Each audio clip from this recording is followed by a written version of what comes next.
स्वर्ग है। और आज के समय में दादा जो चारों सुख हमारे हिसाब से कहूँ के घर में मिलवे वाले नहीं, क्योंकि घर में दौलत तो होती है, बहुत दौलत। इंसान शरीर से ठीक नहीं रहता तो वो दौलत सब फीकी लगती है। और कहते हैं ना, मान ले स्त्री भी पतिव्रता मिल जाएगी, लेकिन संतान पुत्र आज्ञाकारी, एक ना एक चीज की तो कमी घर में रही है। ये चारों सुख को घर में जो कलयुग में मेरे हिसाब से तो है ना। इसलिए इंसान सुखी भई है जबकि निरोगी काया है, शरीर में कोई रोग नहीं है, वही इंसान सुखी है।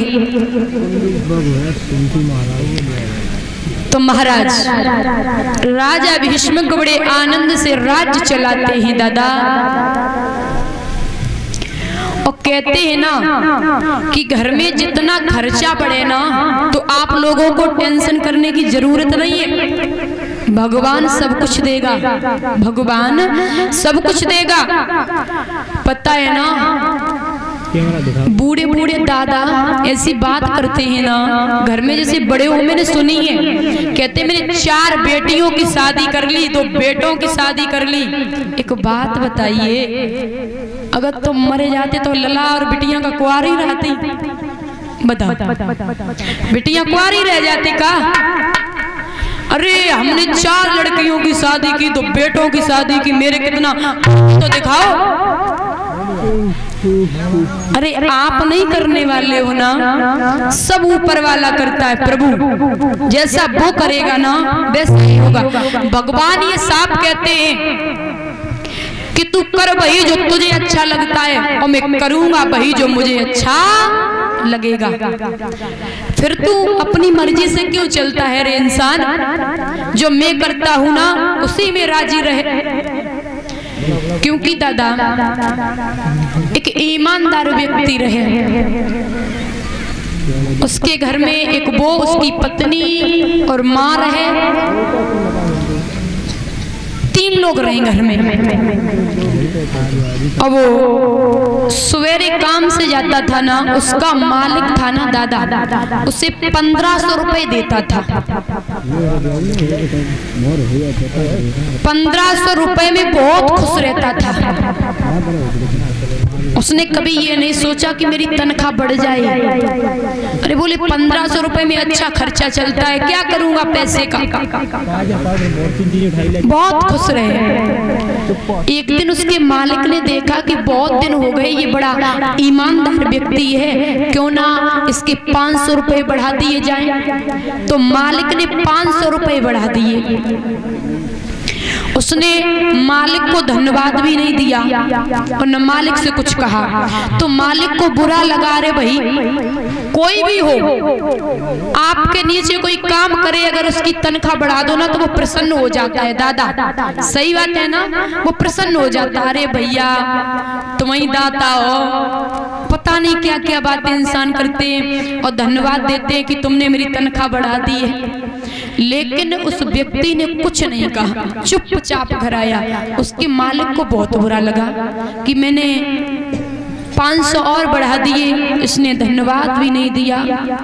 कहते हैं दादा संतोष धन सबसे बड़ा धन है। जिस इंसान के अंदर संतोष धन आ जाए ना, वो सबसे दुनिया का सबसे अमीर आदमी वही है और कोई नहीं है। संतोष धन सबसे बड़ा धन है। उस व्यक्ति ने कुछ नहीं कहा। 4-5 दिन हो गए, उसके मालिक ने बोला इसने धन्यवाद नहीं दिया, तो उसके मालिक ने फिर 1500 रुपए तनख्वाह कर दी, 500 काट दिए,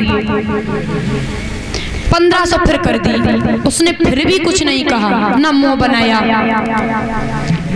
वो अपने प्रेम से काम करता और शाम को वापस घर जाता। मालिक ने कहा कि इसके मैंने 2000 कर दिए, इसने धन्यवाद भी नहीं दिया, हमने 500 फिर घटा दिए, तो इसने ये गुस्सा भी नहीं हुआ। मालिक ने पास में बुलाया, बोले इधर आ। वो व्यक्ति पास में गया, जवाब दिया, हाँ मालिक बताइए। बोले आपकी 1500 रुपए तनख्वाह थी, मैंने 500 बढ़ा दिए, आपने कुछ नहीं कहा। 1 महीने बाद मैंने 500 घटा दिए, आपको बुरा नहीं लगा? तो उस व्यक्ति ने जवाब दिया, दादा, उस व्यक्ति ने कहा, मालिक आपको पता है मेरी 1500 रुपए तनख्वाह थी, मेरे घर में कौन कौन था? मैं और मेरी माँ और मेरी पत्नी। थोड़े दिनों के बाद में एक बेटा का जन्म हुआ तो आपने 2000 कर दिए, क्योंकि घर का सदस्य एक बड़ा, तो तनख्वाह भी बढ़ गई। और सुनो, 2-4 दिन ही हुए हैं मेरी माँ संसार से चली गई, तो आपने फिर 500 रुपए घटा दिए हैं। अब आप बताइए, जितना खर्चा है ना बस उतना मुझे मिलता तो है, और मुझे किसकी जरूरत है?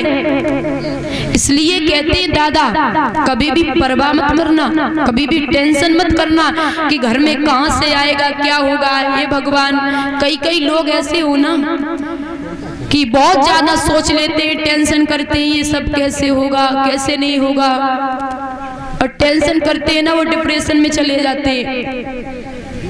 शरीर को दुख आता है, शरीर को दुख मत दिया करो, कभी भी किसी बात की टेंशन ना करो। अगर 4 बेटियां हैं, घर में पैसा नहीं है, जब शादी करोगे ना तो पैसा भी आ जाएगा। बेटियां सब नसीब का लेकर के आती हैं।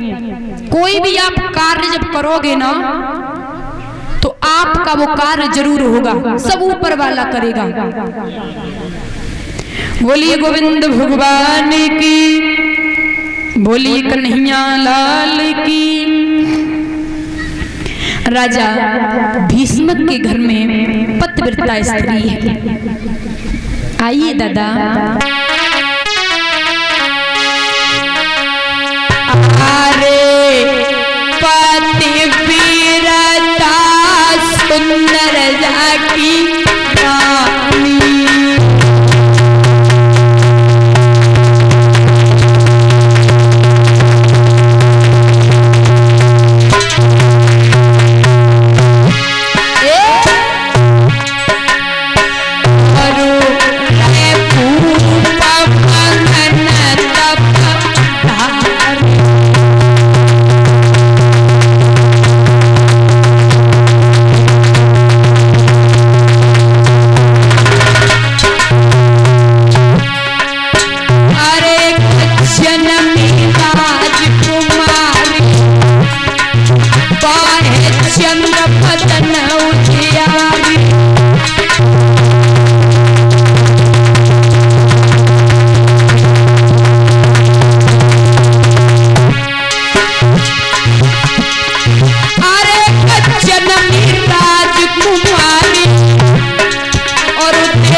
महाराज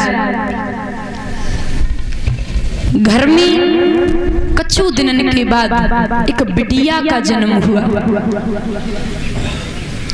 महाराज सुता सुलक्षण कै नृप पाई, और नारद चले सोए मन माई। बाबा नारद ना इसी बात पे रहते थे कि किनके घर में लली लला होए, बीड़ा को उठाओ नारायण नारायण, बस उसी के दरवाजे पे पहुंच जाते थे। वो इसी बात पे रहते थे पूरे दिन। बाबा नारद बीड़ा को उठाया और भीष्मक के दरवाजे पर पहुंचे हैं जाके। भीष्मक ने बाबा नारद को देखा, बोले आइए बाबा, सुंदर आसन डाल दिया है। दादा बड़े प्रेम से बिठायो, हाथ जोड़ के बोले बाबा मेरे घर में बिटिया को जन्म भयो है। बोले बिटिया को? बोले हाँ। नारद ने कहा ये तो बहुत अच्छी बात है। राजा भीष्मक बोले बाबा आंगन में चलो और बिटिया को नामकरण संस्कार कर देवो। चले हैं, आंगन में पहुंचे हैं। हाथ जोड़ राजा कहे सिद्ध भय सब काम, और बिटिया जन्मी भवन में सुधरे दीजो प्रभु ना। नारद को ले गए। नारद ने उस छोरी को बुलाया, हस्त रेखा देखी है, जवाब दियो राजा तू धन्य है गयो। लाली भी बड़ी सुंदर है। बोले बाबा इसका नाम रख दीजिए। महाराज बाबा नारद ने कहा हाँ मैं नाम तो रख दूंगा, लेकिन ये मुझे साक्षात जगदम्बा मैया का अवतार लग रही है, कुछ साधारण सी बच्ची नहीं है। आपके घर में माँ जगदम्बा का जन्म हुआ है। बोले बाबा फिर तो बहुत खुशी की बात है, इसका नाम रख दो। महाराज बाबा नारद ने नामकरण संस्कार किया है। बेटी का नाम